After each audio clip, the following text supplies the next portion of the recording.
US sanctions are failing to halt the flow of arms to Iranian-sponsored militias. Iraqi-based South Wealth Resources Company, SWRC, have been sanctioned for supplying millions of dollars worth of weaponry to the Iranian Revolutionary Guard Corps, IRGC, and their minions, yet they continue to outwit the Americans and carry on their arms trade. The Foundation for Defense of Democracies, FDD, claim the IRGC has a network of 667 companies claiming to operate in general trade, exchange, money transfer, agriculture, industry and construction. The IRGC control these companies through share investment, and IRGC position directors on the board. However, Matthew Zweig, a senior fellow at the FDD, argues against Iranian experts saying the US sanctions are not making an impact. It is clear that US unilateral sanctions against Iran have had a substantial effect, particularly when it comes to their ability to sell oil internationally, gain access to hard currency, or even fully access their existing foreign exchange reserves. The companies pay their taxes, buy their licenses, and are official legitimate registered operations, able to operate in contravention of US sanction through collusion with Iraqi politicians and the central bank responding to pressure from Abu Mahdi al-Mohandis, the commander of the Iranian-backed Popular Mobilization Unit. Since the US sanctions first targeted their activities, banks, financial organizations and businesses have set up legal entities under different names. Reports say Al-Bilad Islamic Bank for Investment and Finance and its director Aras Habib Karim circumvented sanctions by changing its name to Attar and installing a new board of directors. US sanctions only affected the original bank name and its directors. The newly named bank continued to launder money and fund terrorists. In other cases, Iraqi courts say the sanctions lack evidence and fail to comply. Sources say there are 4 key men to the arms trafficking business, handling in excess of $8 billion used in the arms trade between Iraq, Iran, Syria and Lebanon. Between March 2015 and August 2017, $3 billion worth of their weapons fund was directed to Iraqi militias.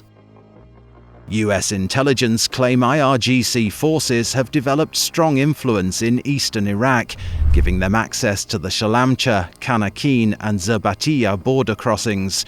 Using local connections, they avoid inspections of goods in transit. It is clear that many US sanctions on Iran's exports in petro-products and industrial minerals are not working. In March, the IRGC-controlled Al-Ansar Bank was sanctioned, yet in response, cash deposits have increased over the past 2 months by 4%.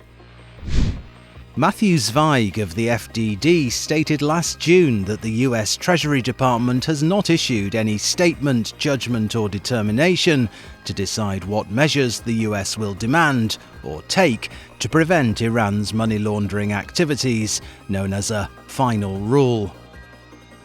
Zweig thought the lack of a final rule should not be judged as a US weakness, adding that despite the evidence of their actions and Trump's rhetoric, the US does not want to isolate Iran from the global finance system. Zweig continued, "The administration may have decided to initially prioritize expanding both the scope of the sanctions and the number of designated entities over revising this rule, given the amount of time and effort that would have to go into updating it."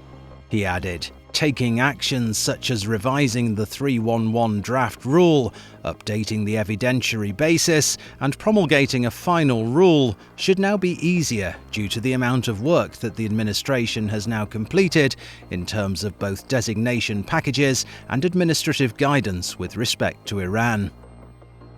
Zweig further explained the potential for expanding the final rule. This measure would be intended to act as a catch-all, designed to go beyond the current due diligence framework that would apply strictly to already designated Iranian banks, those that meet the 50% or more threshold for ownership by a designated person, and apply to banks with any Iranian SDN ownership. He added that the objective is to introduce yet another layer of risk into the equation with respect to Iran as a jurisdiction.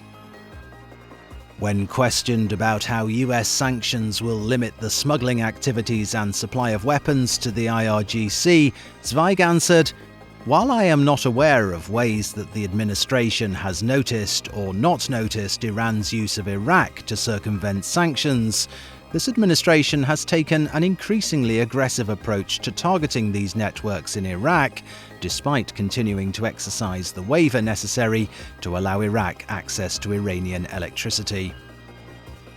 It's very much a watch this space situation regarding sanctions, but as things stand, there is one important question: Iran's current ability to evade US sanctions. Should it be assessed as a win for Tehran, or are the US deliberately taking a softly approach and hoping to bring Iran to the negotiating table?